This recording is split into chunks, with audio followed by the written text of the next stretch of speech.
Hello friends, and welcome back to Banished. With the Red Ketchup Mod, we're working on the tutorial town that we have had going for what feels like about a month now. Maybe not quite that long, but it's been a while. So the main thing that we are going to work on today, in this episode, is stabilizing food and logs. Alright, so I'm sure you have been clamoring, uh, paying attention to how this is all going, saying, you are messing it all up. You don't know what you're doing, and you claim this to be a tutorial, but you don't even know how to stabilize the two most basic parts of the game. What the heck is up with you, dude? At least that's what I think some judgy people might be thinking watching this. Maybe I'm being a little overzealous. So, anyways, joking aside, let me show you what I mean. You probably were like wondering what I was doing with all that clicking. Um, I have to make some hard decisions, and one of my hard decisions is this is all going to be cleared. I'm going to make a nice little society here, because what I've decided is this section is going to be the route for two expansions. One expansion out this way, which we can do through the water, and one if by land and two if by sea. And then the other expansion will be to the sort of east and then the north. But like this corridor that we've cleared out here, I plan to come across here, build a bridge, and keep expanding that way. But I say all that to say, over here we're gonna put some forest pods, and that's today. Today is the construction of more forest pods. This might not be, you know, the tactics that you logged into YouTube for, but they're the tactics that will do it for you. These are the strategies that all the award-winning Banished players use. Trust me, I've won nothing playing this game. But anyways, I digress yet again. I'm gonna put a stockpile here so that when I ask them to clear a bunch of this stuff, they have somewhere to take it. This is not always smart to do a clear all. It can really get your people stuck into doing work that they can't finish, but I'm going to do that. One of the reasons why I want to do that is I want to show you a cool tool that is in this mod and is not in the standard game. Come in here to the Red Ketchup tab, go to the Food tab, and then come over here to the Orchard Lodges tab. This is a magical tool. We're gonna help solve our food issues, except it's gonna take a few years for it to take effect. So what we're gonna do is we're gonna put in an apple lodge. We're gonna put the apple lodge in here. Okay, so make a mental note. My mental note is this rock right here. That was the edge of the apple lodge. And oh no, I moved. Okay, hopefully I don't lose it. Now I have a real life bias when I pick out my foods, my trees. My favorite fruit, I don't know if apple's my absolute favorite, but I like to make apples. But I tend not to be like, okay, here we're clearly in this whatever new world region. I'm not going to put lemons out here in this weather that's going to freeze all the time, or mangoes. That's just me though. And maybe you have a different climate or a different style. But around where I have grown up and live, similar to this, I'll do like apples and maybe peaches or plums or pears. Okay, where's our rock? There's our rock. So we'll come down here so that we're not, and I'm gonna hug this mountain, and that will not overlap too much if I put it right there. We'll see if we can find it again. We'll build a little road up to, come on, where are you? up to this road. We built a road here, right? I did this, yes? We all witnessed me building a road up here. And the road is not showing up. Well, we'll build it to this lodge, and that should be enough. And now, you might be wondering, what the heck, why are you doing this? You're going to build these 2 lodges. Well, these lodges are going to help us in 2 ways. They're going to make wood, because they're trees, but they're also going to produce the fruit that I chose, which is why we are also going to place one of these lovely gatherer's huts right in between the 2. Alright? And then we'll need a barn, and we'll need a place for people to live, and so on and so forth, but let's wait until the buildings get built to deal with that. Oh no, we missed our trader. You know what that probably was? Whatever it is I needed to make this settlement a better place. That's what it was. And now it's gone, because I was busy sacrificing for you all, explaining my placement of my fruit orchards. Oh boy. Fruit tree lodges. Alright, so we're just doing a little bit of typical maintain our wilderness down here. We're just clearing out a little bit. Not too much, we're not clear cutting. We're thinking of the environment. We don't need to expand down here yet. How's our double road? Double road is looking nice. Nice. Okay, let's see. What kind of food? Do we have extra food of any kind? Not really. In fact, our food is not looking as grand as it could. Gather this food again. Gather food. Gather food. Fuel's in good shape, which is nice. Not always an easy thing to keep going. Tools are going to be in good shape soon. Happy to see that. This is kind of striking me as a location for a mine. Now, there are these traditional vanilla game mines. I could put one, slap it on the side of this mountain, and have lots of workers available. Actually, that's probably would be genius if I put it here, put a bunch of houses here, and then throw them all in the mine. They would all go to the mine. I could make coal, which would help with making better tools. I could make iron, which helps with everything. I think we have enough glass. Let's just be done with that. What do we have? 78 glass there, 12 glass there. We're fine for now. But, because the whole point of this series is to, 1, survive, and 2, show you cool things you can do with the Red Ketchup mod, I wanted to show you that. What was I showing you? It just immediately left my brain what I was showing you a second ago before I started ranting about the bricks. I apologize for losing my train of thought. There was a tool here that I wanted to aha, the mines. My apologies. Okay, so you find a blank space, kind of like this right here. I already told you I'm going to make a road up here and go for greater expansions down the road. But in this meantime, it's doing nothing for us.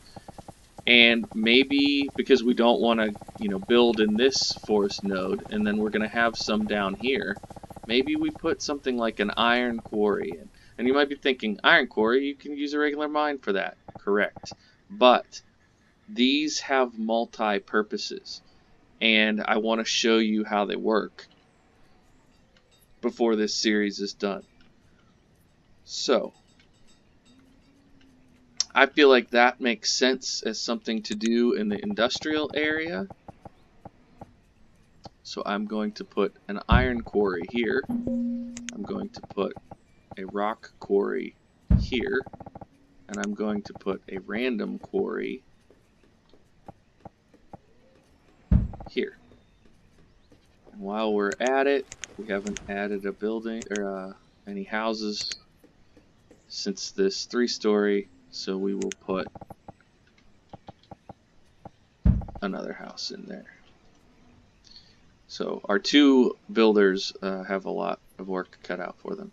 Oh, the resource merchant has brought us some wool, some linen, and some fur. But we have 55 clothes. We have a little bit of a production line going. That linen is a rough deal. The wool wouldn't be too bad. We could pair the wool with other things that we're making and make some clothes with it. It's not an awful price to pay, but I think I'm going to pass on it for now. I'm not too worried about clothes. I think the rule of thumb is something like 1 extra set for every person, so we're a little bit behind that, but that's also because I've limited them. So we're about at the point of the game that I want to move that up anyways. I'll move that up, and I'll move this up, so they're not sitting around empty. It's a balancing act, as you might imagine. The whole game is a balancing act of trying to make sure that... Oh, that gave them... Wow, the builders were efficient on these, I have to say. And now, the nice thing about the gather hut out here, they're going to still gather other things before those...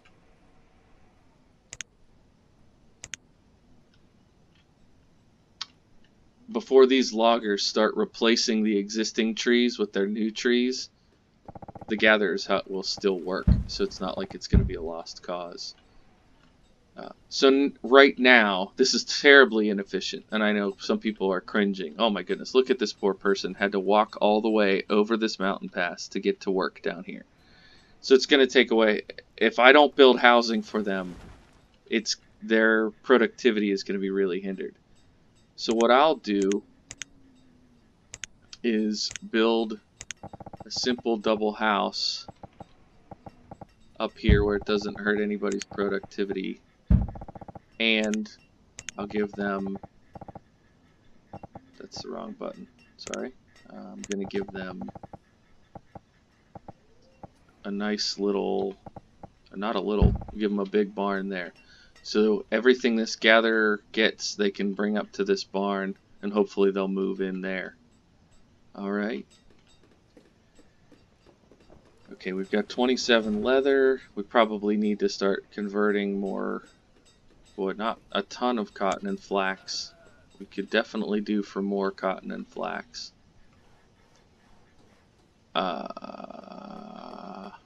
Alright, I'll go ahead and select flax for now, but we could gather more of that. There's literally some right behind the building. Hey, you guys, collect this, please. Our food is holding at 2,500, and our population has been expanding, so that's not terrible. But eventually that's going to become a problem. But, you know, we've only got these 2 little fields and a couple gatherers. I mean, this is pretty... the farming, I'm sure, helped. How much rice did we bring in? Yeah, we've got... This year, we've got almost 400 rice coming in. And that will only go up with time as it becomes more efficient. Alright, I've got a lot of things running through my head right now that we could be doing. Okay, they're making tools. Let's switch you over to iron. And let's go ahead and mark this iron to be collected. That seems like quite a bit, but we'll go ahead and mark it. I tend not to mark that much of anything. I like to do little bits of this and little bits of that so that it's all coming in at different times. But I want to talk about these bad boys here.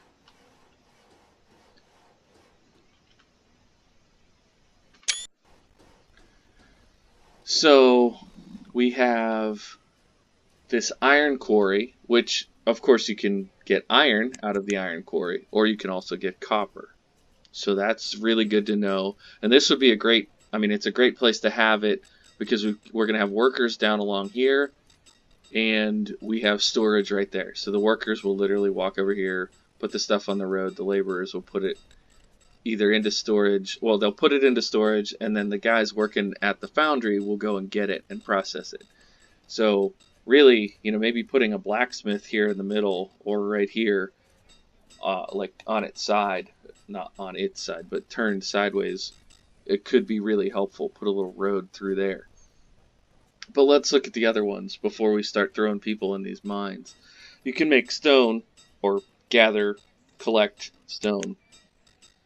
But you can also do coal, which is really helpful, you might know, for making better quality tools. And you can get salt, which we haven't started processing any food yet. I had a very insightful comment about that not too long ago on a recent video, so thank you for mentioning that. We absolutely want to be processing food very soon. That would actually help our 2,500 food go a lot longer, or last a lot longer, if we started that. And that might be the kind of thing that we could put along here, would be more food processing for the people living up in this area, and then the people living down here. They probably like a market on this corner would be cool. There's so many ways that we could play this if we want. But I want to talk about this last mine, because this is a really cool one. Let's go ahead and set it for what we want it to find. I'm waiting. I see nothing. Right? It's the random quarry. So you know what it finds? Crazy random stuff. We have to see, right? We have to see what it's going to find us. So we'll put a miner in each of these. Do I do 2? That's going to bring our laborers down to only 4. I think I'm just going to go with this. Alright. But we'll come check this out. So we have over 200 stone because of that whole batch I had them get out there. I'm actually going to... stone, as far as I'm concerned, stone could be infinity.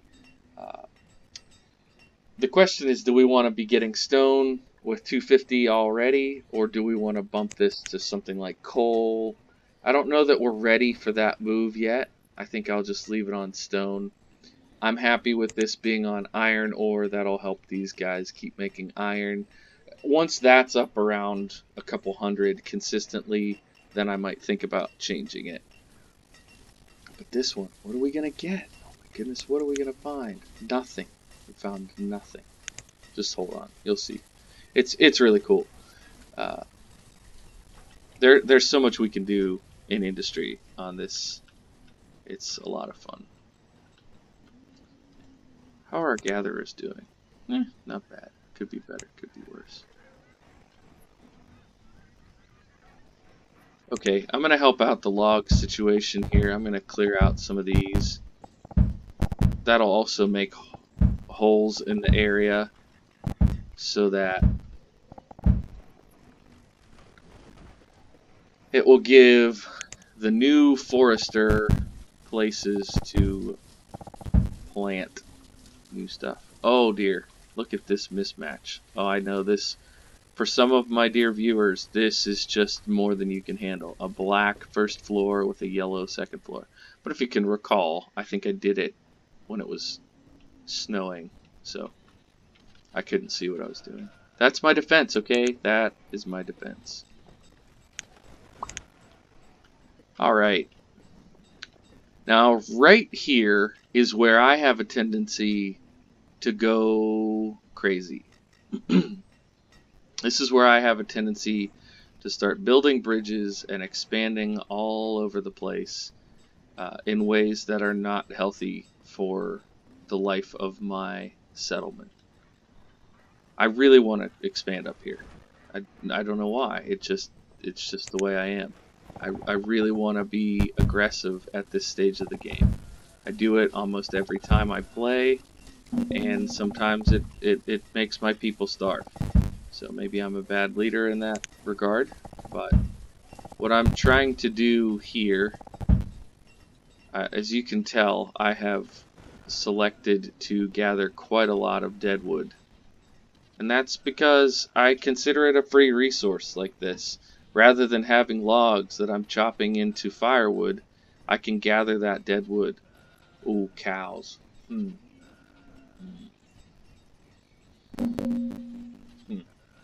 Okay.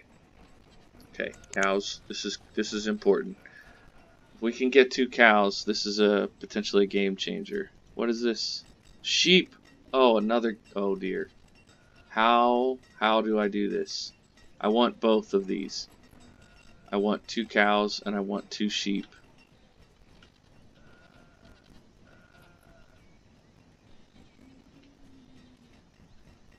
I'm seriously confused as to what I want to do here. I'll tell you what. I'm gonna get started while I think about how to pull this off. I'm gonna build 2 pastures for now. And if you're wondering why I put them that way, it's because there's going to be a road going... Well, there was going to be a... Yeah, it's gathering food there. There's going to be a road going here and a bridge going up there at some point. How do I afford 1,200? And, oh dear, 1,200 for 2 sheep, 1,600 for a couple cows.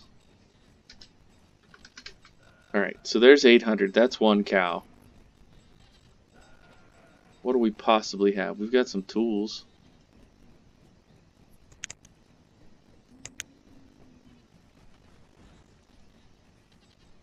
Oh dear. Well, I'll tell you what. Let's go ahead and I will end the video now that you've gotten a chance to see the mines and you have a sense of where we're expanding. I'll handle this off screen, and when I come back with the next episode, we'll hopefully have some cows and some sheep. Thanks again for your time and attention, and I look forward to your comments in the comment section. If you feel like you're learning and enjoying learning about the Red Ketchup mod, feel free to like the video and share it with friends if you think they would like to learn about Banished as well. Hopefully you're realizing this is more than the vanilla game now, and there's so much that you can do. The game is, in my opinion, infinitely interesting. Thanks again. Bye-bye.